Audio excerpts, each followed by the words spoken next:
What's the meaning of cowed?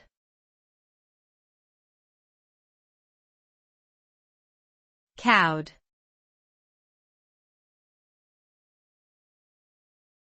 Cowed.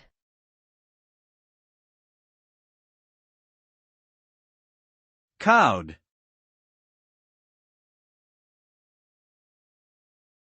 Cowed.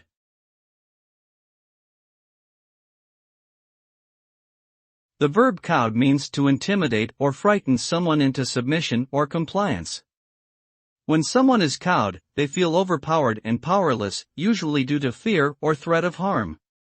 The result of being cowed is that the individual's behavior changes to become more submissive or compliant, often leading to a loss of confidence or self-esteem.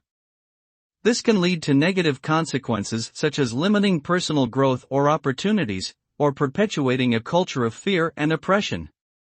It's important to recognize when someone is attempting to cow you and take action to resist or seek help if necessary.